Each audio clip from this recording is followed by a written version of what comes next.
Hello beautiful soul! Welcome back to my channel. This is Mei Chang Ame from Japan, Capricorn. This reading is for you. 48 hours. Yan, simula ngayon, bilang kayo, no? O baka sa iba nangyari na. Yan. Maraming salamat po na sa aking subscriber, new subscriber, cross-watcher, at sa mga bagong pasok dyan. Welcome na welcome kayo sa bahay ni Ate Aimee. Maraming salamat din sa nakataba na puso ninyong mga comments na halos lahat kayo is result. Keep comment lang mga kabayan, ang iyong energy is naiwan dyan, pati pangalan nyo, binabasa ko, makaresonate lang kayo. No? Maraming salamat din sa mga nagpa-personal reading. Kung gusto nyo po na personal reading, at energy nyo lang talaga, ang gusto nyo makuha natin, teka lang, nasa ano ni ate.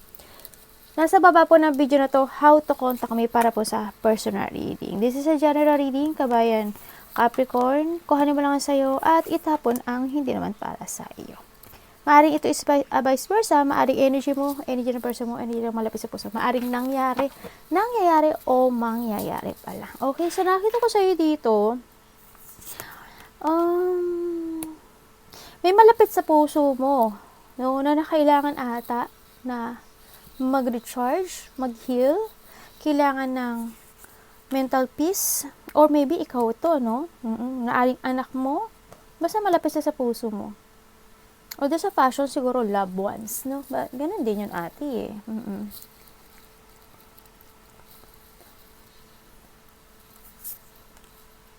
O kaya may yung iba dito na may naaalala kayo, o may taong may sakit. May taong may sakit na kailangan daw mag-heal. Or maybe yung iba sa inyo, baka nagkasakit kayo na kailangan nyo mag-heal. O yung iba naman, sa nakikita ko dito, siguro may mga naalala kayo sa nakaraan, no? Na mga taong malalapit sa puso nyo. Siguro ganun. Tingnan natin. Yung iba sa inyo, kailangan yung mag-rest ha, kung overwork na kayo, no? Tsaka sa nakikita ko rin dito, baka nakakaramdam kayo na masakit ang ulo nyo. Kasi may nakita akong may sakit. Aray ko, ang sakit. Ako atang may sakit, Diyos ko po. May sakit siya, tapos, hindi ko alam kung sino siya, pero malapit sa puso mo. Or ikaw, no? May sakit. Ako nakita, masakit yung ulo niya. Or, paa? Baldado? Baldado.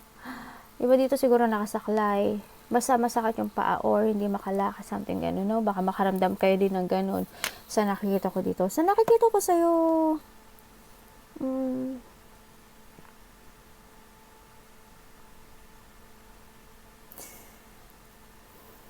you're taking care of yourself, no? Sa nakita ko dito. Lalo na when it comes to sa trabaho, ganyan, sa mga mahal sa buhay, sa mga nakakasalamuha, yan, oo. Hindi yung part na nakikita ko sa ngayon na igigib mo yung lahat para sa kanila. Sa trabaho man yan, sa sarili mo man yan, sa business mo man yan, handoon ang nakikita ko dito. Lalo na when it comes sa family, ano, gagawin mo ang lahat para sa kanila. Nakikita ko naman sa inyo na may mga ginagawa kayo, may gagawin kayo sa nakita ko. Yung nakikita ko sa inyo, iba sa inyo siguro, hando na yung part na may gagawin na kayo sa buhay nyo. Kasi nakita ko, bumalik na yung confidence nyo, bumalik na yung lakas ng loob nyo. Hindi ko alam kung may tutulungan ka na family o kasamaan sa trabaho, yan na nakita ko. Ang nakita ko O kaya maybe nakita ko dito, baka meron kang gagawin na a new business, new work na nakita ko dito. Maaring ganun sa iba na uumpisahan mo, no? Sa iba naman, sa nakikita ko sa dito,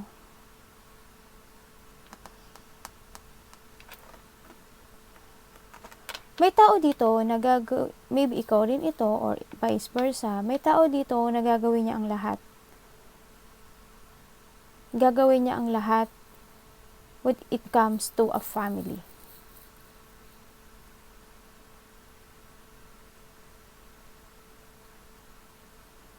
Ganun nakikita ko. I don't know why kung meron ako nakikita na ano, within 3 days ago, 3 weeks ago, or darating pa lang. Yan. Parang handun mayroon atang nangyayaring pagpaplano. Oo, pagpaplano to make a new beginning. Parang, halimbawa, may dealing ka, may kakausapin ka, ganyan. Siguro, yung tao na to, may isi-share siyang goal sa'yo, o may papagawa sa sa'yo, o hihingi sa sa'yo ng tulong, ganyan, maaring ganun. O kaya makipag-collaborate siya sa'yo when it comes sa isang business, sa trabaho, yan, yung mga gagawin. Maaring pamilya mo to, or maaring sa katrabaho mo. Ganun ang nakikita ko. Kumbaga, when it comes to a family, halimbawa, family o work or business man yan, nandun yung collaboration, nandun yung pagkakaisa-isa. In a good way. Tama ba ko yun? So, tamang salita. Nandun yung mga pagpaplano, pagkakaisa, pagsusuporta, nandun yung focus sa isang sitwasyon na nakita ko dito. Siguro para magkaroon ng bagong simula. Yan. Ang nakikita ko. May nakikita rin ako dito na matanda. Kaano-ano mo yun? Kaano-ano mo yun? Tinanong pa ni ate, kaano-ano mo yun? May matanda kasi ako nakikita. Hindi ko alam kung ano siya. Inaalagaan mo? Sinusuportahan? Relatives? Mother? Parents? Something gano'n. Yun ang nakikita ko. I don't know who. Siguro yung iba naman sa inyo, ang karelasyon nyo mas matanda sa inyo ng 1 taon. Yun na nakita ko. Or ikaw ang mas matanda ng 1 taon. Yun na nakita ko. Or maybe may edad sa iyo, ganyan. Mas may edad sa iyo. Yun na nakikita ko. Tingnan nga natin.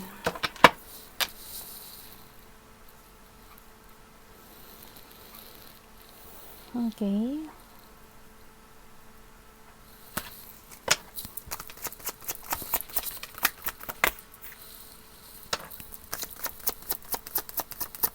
Ang dami mo tinutulungan. Or ang daming humihingi ng tulong sa'yo. Dito ko sa'yo dito.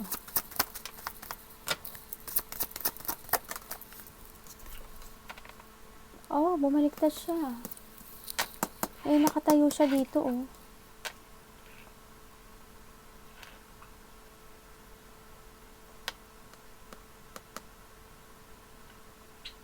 Ibig sabihin, siguro nakaraan na to sa iba, no? Siguro sa iba nakaraan na to. Handito yung part na dumaan kayo sa parte ng buhay nyo na nagkaroon ng mga takot sa mga mangyayari. Siguro nagkaroon ka ng mga sitwasyon na nagkaroon ng mga option, ganyan. Siguro ganun. Tapos, hindi mo alam siguro kung susubok ka sa panibagong simula. Yan ang nakita ko. Siguro yung ganun. O kaya with it making a decision, siguro sa ganun. Nagkaroon kasi ng mga pre-auction. Kumbaga, nagkaroon, when it comes to sa isang trabaho, karelasyon, ka-deal, ganyan. Nagkaroon ng mga distraction. Kumbaga, nagkaroon ng mga problema. Yun. Nagkaroon ng mga problema, nagkaroon ng mga may hindi kumilos o hindi nakakilos, hindi kumilos, something, hindi nag-move. Yun ang nakita ko. I don't know kung sino, pero siguro, yung iba dito, a mother figure, or maybe this is also you. Yan, nakikita ko dito. Itong tao na to, medyo kailangan niyang lakasan ng loob, no? Kung ikaw ito, kailangan mong lakasan ng loob mo. Yan, kailangan mong labanan yung sitwasyon mo ngayon. Always think positive, no? Always think positive na babalik ang lahat sa dati. Yun na nakikita ko.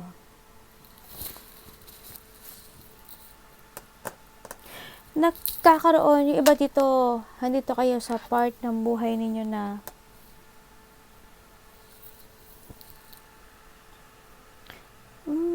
kailangan ng confidence, no? Kailangan ng pagiging matapang dito sa sitwasyon. No? Tingnan natin with the Two of Swords. Okay, maybe in the past, nagkaroon ng mga thinking na takot. Natatakot ba kayo to make a decision? Yung iba dito parang takot sumubok, ganyan. Takot. May nararamdamang takot, may, yun nga, fear of the unknown, kaya medyo, basta may takot ako nakikita eh. Hindi ko alam kung ano yun. Maaring ikaw, takot ka, o itong tao na to, na nakikita ko to, medyo may takot siyang nararamdaman, parang nagkaroon ng unproductive eh, dito sa sitwasyon. Nagkaroon ng unproductive dito sa tao na to. Walang kumilos, nawala ng kilos, hindi nagkilos, and nagkaroon ng distraction. Kumbaga, dumating sa part na nawala yung tapang, nawala yung confident. Parang dumaan siya sa part na nawala yung energy. Maybe also this is you, or malapit sa puso mo. Sa nakita ko dito. Maaring a past person or malapit sa puso mo. Yan.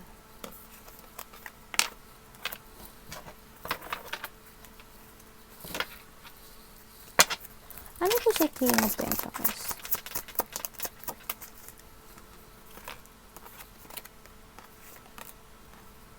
Kaya ang galing King of Pentacles and the King of Pentacles.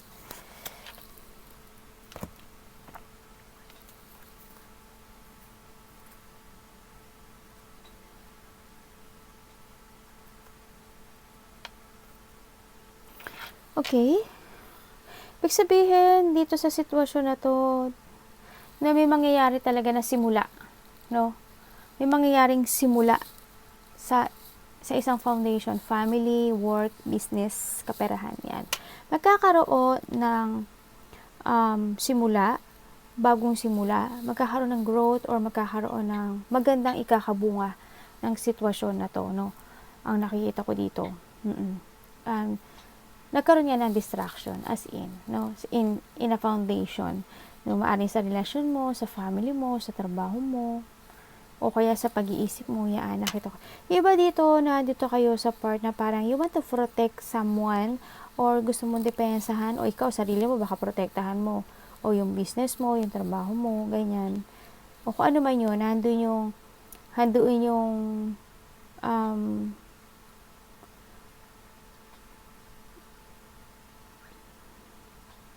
you want to stand up for belief. Yun, para may gusto mong panindigan yung gusto mong mangyari. Yung iba dito, siguro, nagkaroon ng, ano tawag dito? Nagiging busy. O siguro iba dito nagiging busy kayo sa bago nyong ginagawa sa ngayon. Halimbawa, trabaho, business, yan. Kumbaga mas nagkaroon ng matatag na foundation sa ngayon. Yun yung nakita ko. Kasi in the past, nagkaroon ng unexpected situation sa buhay mo eh. Nagkaroon sa iba't yun na ng revelation. Maaari nagkaroon ng mga damage sa pride, or damage sa isang foundation, yung nakita ko. Pero na ngayon, nakikita ko naman na nabalik na yung confidence, nabalik na yung dati, o pabalik na, o kaya nag-uumpisa ng muli, no, sa bagong buhay. Sa nakita ko dito, nag-uumpisa na ang lahat. With the Magician kasi, lahat ng ace nasa kanya. Ibig sabihin, it's complete. No? If ever na ikaw to Capricorn, talagang a totally recovery of all. No? Kumbaga, handun yung part na there's a new beginning talaga na magaganap sa buhay mo. Na magaganap talaga as in bagong simula. No? Maaring ang business, trabaho, love life, ganyan, nakita ko.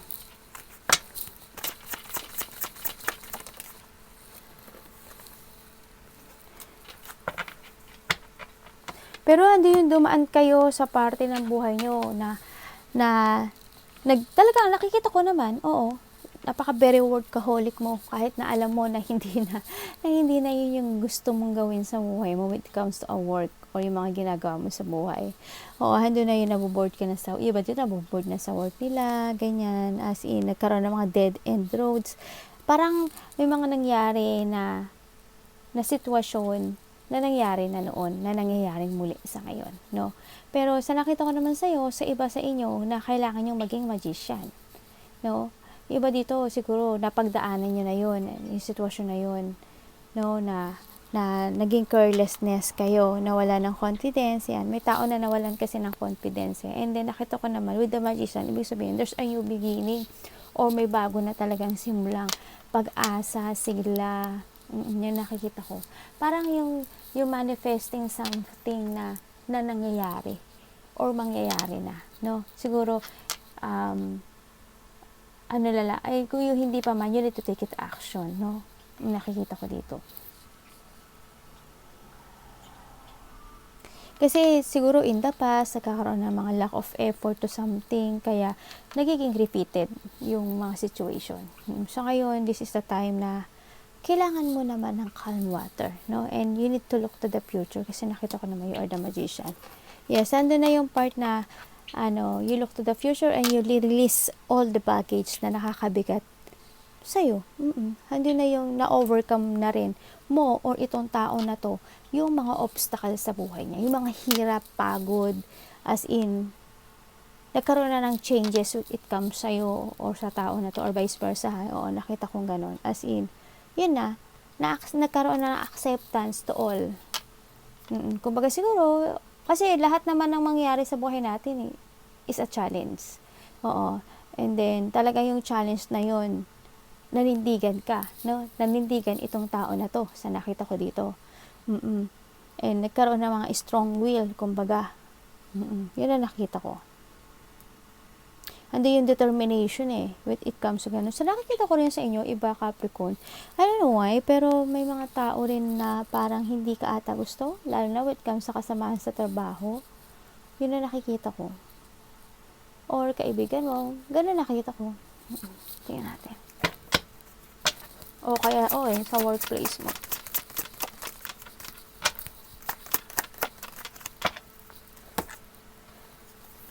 Ang ganda ng mo. Talagang handito talaga yung nakikita ko dito na parang may makikipag-deal sa'yo or may nakipag-deal na sa'yo.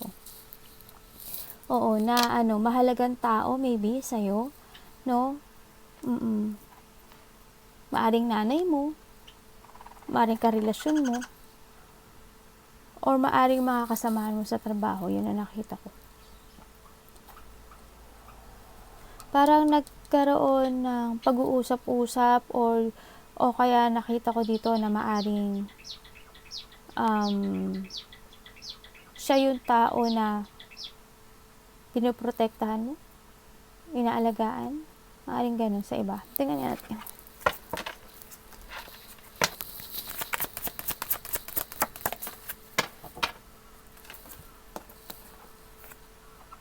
Wow. Yes. Andito na talaga na nagkakaroon na ng Wheel of Queen of Wands again. No, maaring nagkaroon na maaring in the past may nasaktan, no? Kumbaga nagkaroon na unexpected na nangyaring pain, deep hurt. Hindi biglaan lang. May mga nasaktan, may nalungkot, may umiyak, maaring may hindi nagkasundo, o kaya nagkaroon ng mga trauma, basta pain, emotional pain, heartache, o maaaring nagkaroon ng separation, depression, as in unhappy. Bigla lang oo. Siguro may mga nasugatan, no, sa nakita ko dito. Pero sa ngayon, sa nakita ko, maaari itong tao na to is tinutulungan mo, no, o para maibalik yung confidence niya, or maaring ikaw, no, yan, baka may tao na tumutulong sa'yo para ibalik yung confidence mo. Ganyan nakikita ko. Nakita ko naman, there's a recovery with the sun. No, there's a recovery. Ang nakikita ko to, a start of the beginning. Maaring a work, love, maaring kapamilya mo, kamag-anak mo, kasama sa trabaho. Andito na yung oh my God. Kasi nakita ko, in the past talagang sobrang, parang napanghinaan ka ng loob. Parang nagkaroon may tao dito na parang hopelessness, nagkaroon ng hopelessness, ganyan. Nakita ko, may tao na ganun. Nagkaroon ng mga restriction, parang wala siyang mapuntahan, I don't know why. Nagka-delay sa kanya. Oo. Yes, parang, imbis na, nakita ko kasi sa kanya na parang, pa-start na siya to bloom, or itong taon na to, pa-start na siya to bloom or to success na nakita ko. Pero biglang turn around. Ganyan. Nagkakaroon ng gano'n. Kumbaga, nagkaroon ng unexpected dito sa tao na to na hindi inasahan. Maaring nasaktan siya or maaring ikaw to, no? Yun na nakita ko.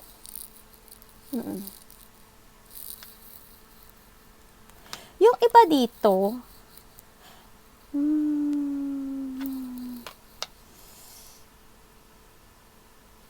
okay. Yung iba dito, siguro, gusto niyo bang Gusto niyo magtarot? May knowledge kayo? No. Siguro iba dito gustong mag-umpisa ng tarot pero nagkaka-delay. Siguro day thinking muna, no? Sa nakita ko dito. Yung iba ganun. O kaya may knowledge kayo na maka-read ng tarot. O kaya merong kang kakilala or meron kang malapit sa puso mo na nagtatarot. Yun ang nakita ko eh. Tingnan natin.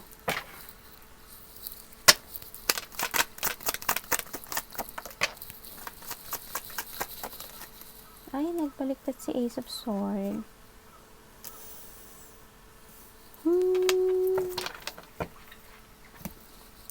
Okay. Andito na nakikita ko sa'yo, may mga gusto ka daw gawin na proyekto or maybe vice versa itong nakikita ko. May mga gustong idea na gustong gawin, maybe a new project, a new business, a new work, job, something. Pero, nagka-doubt, no? Maybe you or a vice versa ito, ha? Oo, pero medyo nagka-doubt siya. Maari iba dito tatay nyo. Hindi, ganun. Nagka-doubt and then parang hindi natuloy yung ay mga ideas na nakita ko na hindi natuloy yung mga gustong gawin sa buhay. Oo. And then nakikita ko sa iyo naman dito rin or a vice versa. A part of the family, ako nakikita dito na there's a new beginning. Akong nakita sa iyo, maaring ikaw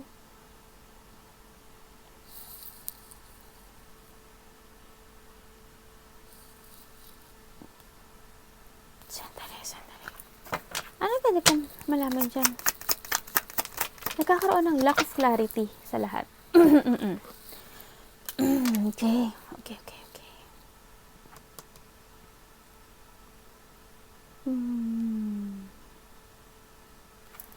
May nakikita ako dito, apart of the family, maybe also this you or sa work mo to, ha?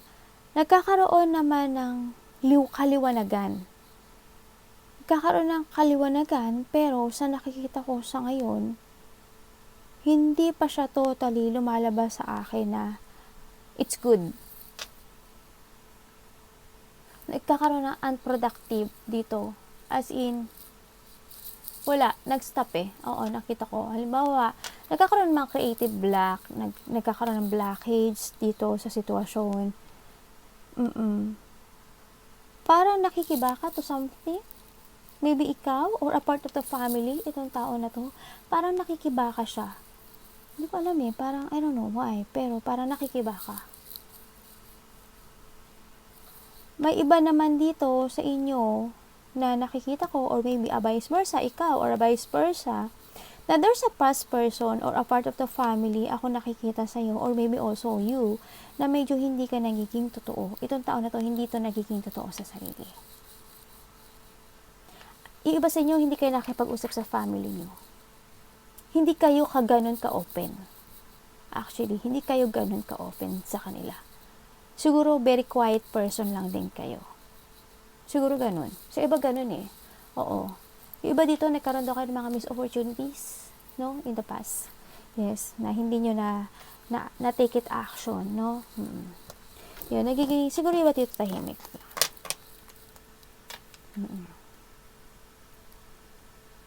Yung iba dito, parang may getting together ako, nakikita, dito sa sitwasyon. Ay, hindi.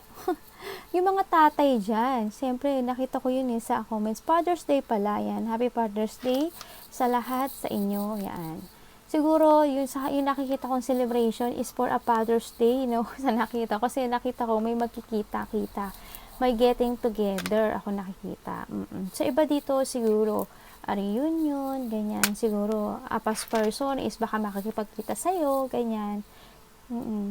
And then, yung iba, siguro may coming home, may darating na bagong, galing sa probinsya, galing sa ibang bansa, or ikaw ang uuwi. Maaring ganun. Basta something celebration, event, parties, ganyan. Coming home, o may pupuntahan kayong wedding. Yan. May, iba dito may nakikita ako na something community or teamwork. Madaming tao, kumbaga, sa iba. Ako nakikita, I don't know kung ano yun. Yun ang nakikita ko. Sorry ah.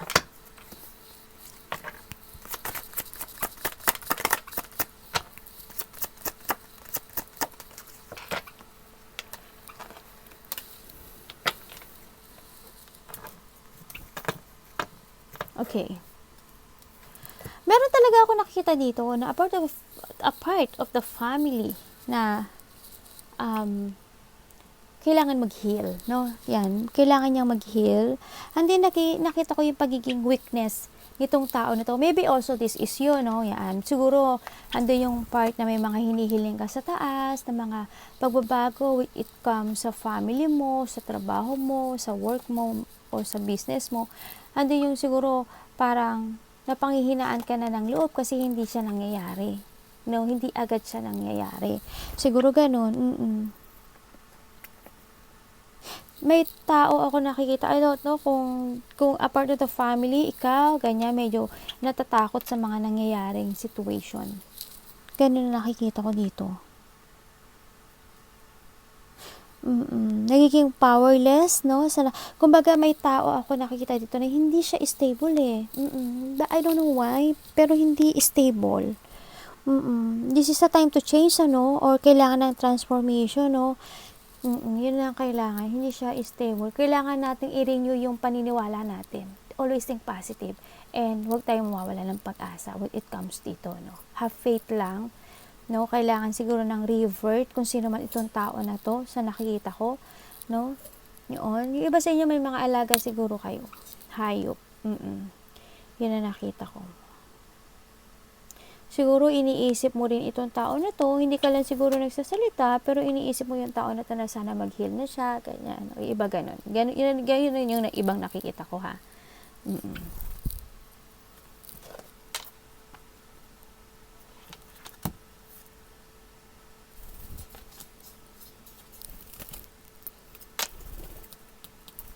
Yes, matatapos din daw yung mga problema mo, Capricorn. Kung ano man itong problema mo, matatapos at matatapos din sa nakita ko. Arigato namaste, God bless.